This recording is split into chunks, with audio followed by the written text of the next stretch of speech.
Hi అండి, welcome to మన channel Devika institute. ఈరోజు మనం మెథడాలజీలోని ఆర్యభట్ట అనే టాపిక్ గురించి న్యూ టెక్స్ట్ బుక్లో ఉన్న దాని గురించి మనం డిస్కస్ చేద్దామండి. ఇది మన 2025లో 3 బిట్స్ వచ్చినాయి. ఫస్ట్ జననం. ఈయన ఎక్కడ అంటే పుట్టింది కేరళ, అస్మకాపురంలో జన్మించారు. క్రీస్తు శకం 476లో జన్మించారు. కేరళ రాష్ట్రంలోని అస్మకాపురంలో క్రీస్తు శకం 476లో ఆర్యభట్ట గారు జన్మించారు. విద్యాభ్యాసం ఎక్కడ జరిగిందంటే ఇది బీహార్ రాష్ట్రంలో పాటలీపుత్ర యందు నలంద విశ్వవిద్యాలయంలో అభ్యసించారు. పుట్టింది కేరళ, చదివింది బీహార్ రాష్ట్రంలో పాటలీపుత్రలో నలంద విశ్వవిద్యాలయంలో చదివారు. ఇక్కడే చదివి ఇక్కడే ఉపకులపతిగా ఉన్నారు.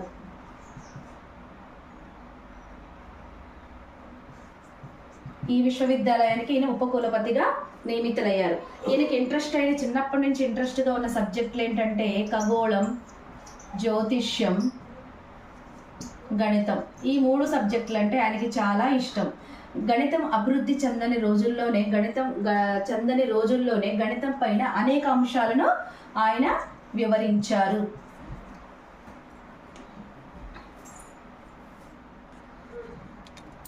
ఈయన 2 గ్రంథాలను రచించారు. ఒకటి ఆర్యభట్టీయం అనే ఒక గ్రంథం, రెండోది ఆర్యభట్ట సిద్ధాంతం. ఈ 2 గ్రంథాలు రాశారు. దీని గురించి మనం ఎక్కువగా చదువుకుంటాం. మనం ఇప్పుడు అంటే ఆర్యభట్టీయ గ్రంథం అనేది తన 23వ ఏట అంటే క్రీస్తు శకం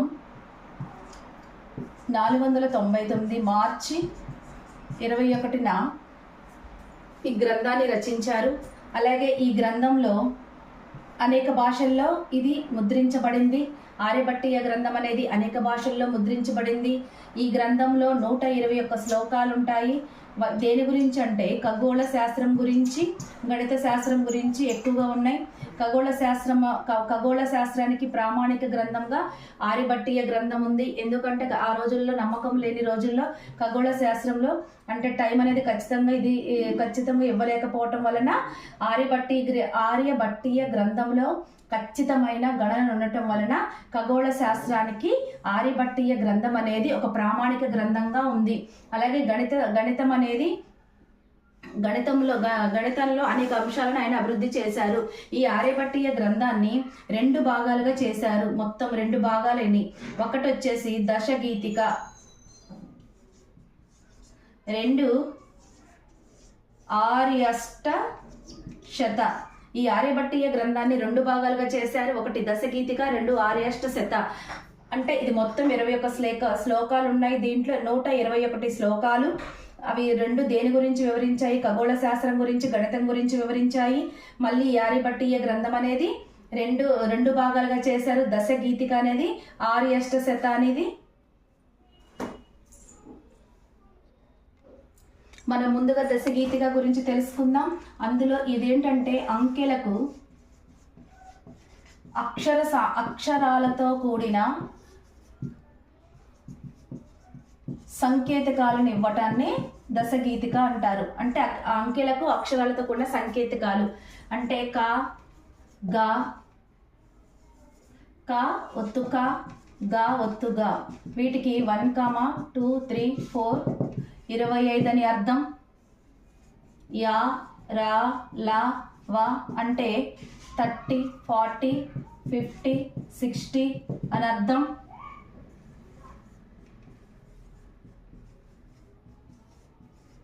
(10^0), 10^1, 10^2, 10^3, 10 పవర్ క్యూబ్. ఇలా అంకెలకు అక్షరాలతో కూడిన సంకేతకాలను ఇవ్వటాన్ని దశగీతిక అంటారు.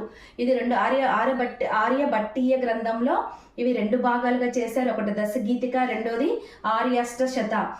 దశగీతిక అంటే అంకెలకు అక్షరాలతో కూడిన సంకేతకాలను ఇవ్వటాన్ని దశగీతిక అంటారు.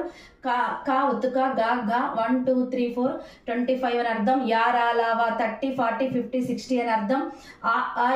10 పవర్ 0, 10 పవర్ 1, 10 స్క్వేర్, 10 క్యూబ్, అలా ఇలా అక్షరాలకు అంకెలను ఇచ్చారండి.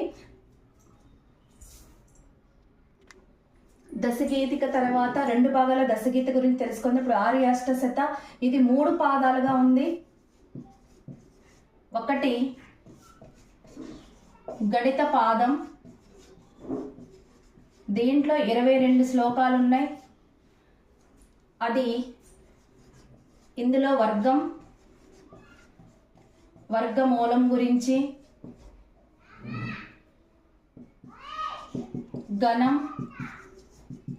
ఘనమూలం గురించి, తర్వాత క్షేత్రగణితం, మెన్సురేషన్ క్షేత్రగణితం గురించి, శైలు పట్టికల గురించి,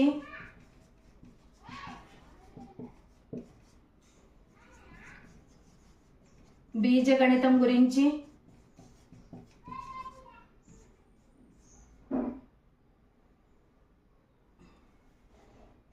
ఎత్తులు, దూరాలు, శ్రేణుల గురించి ఈ గణిత పాదంలో వివరించబడింది. ఆర్యభట్టీయ గ్రంథంలో 121 శ్లోకాలు ఉంటే అవి మళ్ళీ 2 భాగాలుగా ఉన్నాయి. ఆ 2 భాగాల్లో దశగీతిక, ఆర్యాష్టశత అని 2 భాగాలుగా విభజించారు. దశగీతిక అంటే అంకెలకు అక్షరాలతో కూడిన సంకేతకాలను ఇవ్వటం. ఆర్యాష్టశత అనేది మళ్ళీ 3 పాదాలుగా వివరించారు. ఒకటి గణిత పాదము, ఇందులో 22 శ్లోకాలు ఉన్నాయి. ఈ 22 శ్లోకాలలో ఏమేమి వివరించారంటే వర్గమూలం, ఘనమూలం, క్షేత్ర గణితం, మెన్సురేషనం, సైన్ పట్టికల గురించి వివరణ, బీజగణితము, ఎత్తులు, దూరాలు, శ్రేణుల గురించి వివరించారు. నెక్స్ట్ రెండోది కాలపాదం, 25 శ్లోకాలు ఉంటాయి. కాలయానం గురించి, గ్రహ గతుల గురించి ఉందన్నమాట. 2వ పాదంలో 3 పాదాలు ఉన్నాయి. ఒకటి గణిత పాదం, రెండవది కాలపాదం. కాలపాదంలో 25 శ్లోకాల గురించి వివరించారు. ఒకటి కాలయానం, 2 గ్రహ గతులు.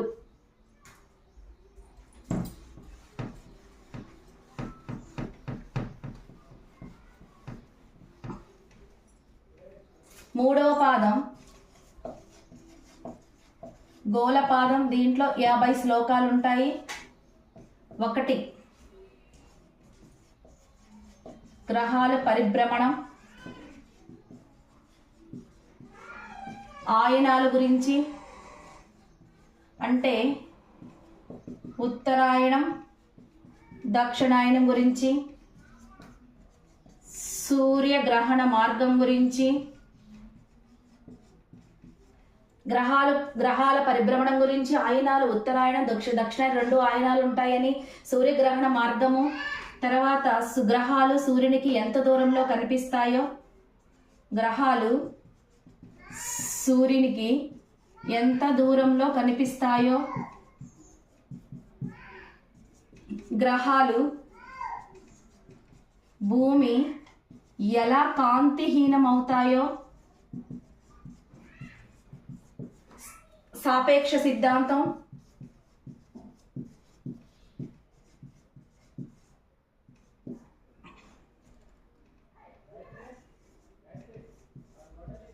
అనిశ్చిత సమీకరణాల గురించి, పల్వరైజేషన్ కుట్టకం గురించి ఇందులో వివరించబడింది. గణిత పాదంలో 22 శ్లోకాల్లో వర్గమూలం, ఘనమూలం, క్షేత్ర గణితము, సైన్ పట్టికలు, బీజగణితము, ఎత్తులు, దూరాలు, శ్రేణులు వాటి గురించి గణిత పాదం వివరించింది. అలాగే మన ఓల్డ్ బుక్స్లో అయితే 33 అని శ్లోకాలు ఉన్నాయండి గణిత పాదంలో, కానీ న్యూ టెక్స్ట్ బుక్లో 22 శ్లోకాలుగానే ఇచ్చారు. అలాగే కాలపాదంలో 25 శ్లోకాలు ఉన్నాయి. కాలయానం, గ్రహగతుల గురించి. గోళపాదంలో 50 శ్లోకాలు ఉన్నాయి. గ్రహాలు, పరిభ్రమణాలు, ఆయనాలు 2 రకాలు. ఉత్తరాయణం, దక్షిణాయనం, సూర్యగ్రహణ మార్గం గురించి, గ్రహాలు సూర్యుని ఎంత దూరంలో కనిపిస్తాయి, గ్రహాలు భూమి ఎలా కాంతిహీనమవుతాయి, సాపేక్ష సిద్ధాంతం గురించి, అనిశ్చిత సమీకరణాల గురించి, పల్వరైజేషన్ కుట్టకం గురించి వివరించబడింది. దీన్ని కుట్టకం అనేది కంప్యూటర్ దాంట్లో ఎక్కువగా యూజ్ చేస్తారు. అంటే A X plus B Y is equal to C, A B C అనేవి పూర్ణ సంఖ్యలు. దీని ద్వారా ఈ సమీకరణలు సాధించటాన్ని, అంటే పెద్దగా ఉన్న సంఖ్యలను చిన్న భాగాలుగా చేయటాన్ని కుట్టకం అంటారు. ఈ విధంగా మూలపాదంలో వివరించబడిందండి. అలాగే ఆయన ఇంకా ఏం చెప్పారు అంటే, మనకి గ్రహణాలు ఏర్పడతాయి కదండి. గ్రహణాలు అనేవి మనం ఎలా తెలుసుకుంటాం, రాహు కేతువుల ద్వారా ఏర్పడతాయని మనం అనుకుంటాం. కానీ ఆయన రాహు కేతుల ద్వారా గ్రహణాలు ఏర్పడవు, కేవలం ఛాయల ద్వారా మాత్రమే గ్రహణాలు ఏర్పడతాయని వివరించారు.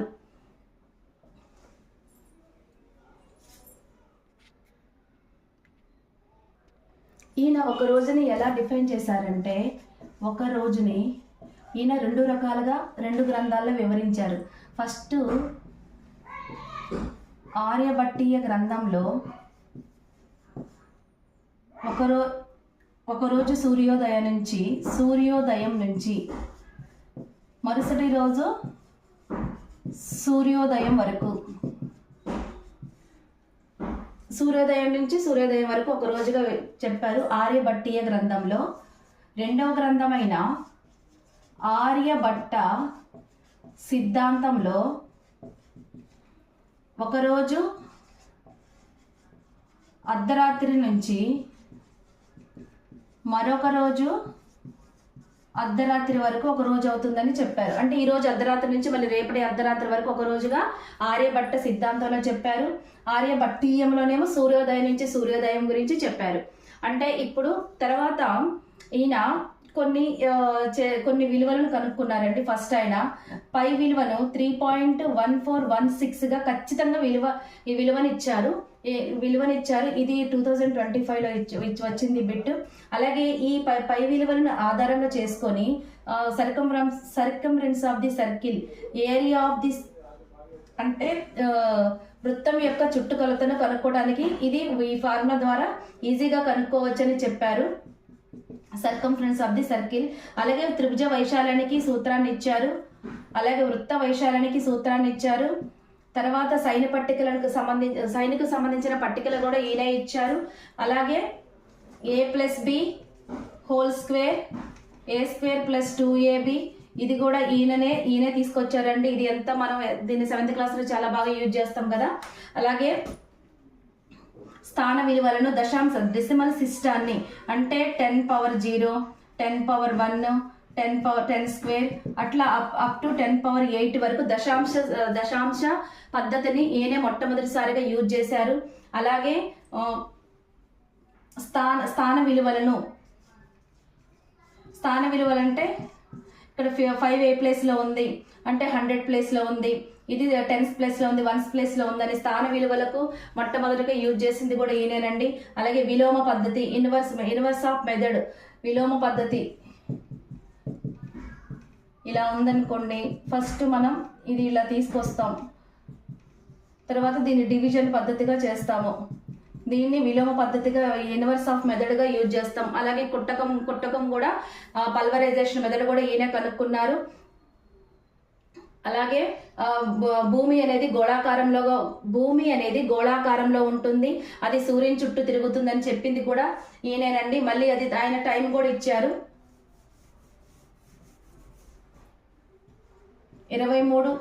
23 hours 56 minutes 4.1 సెకండ్గా ఈయన చెప్పారండి. తర్వాత మన ఆధునిక పరికరాలు యూజ్ చేసి 23 గంటల 56 నిమిషాల 4.091 సెకండ్గా దీన్ని మనం ఇప్పుడు వాడుతున్నామండి. అలాగే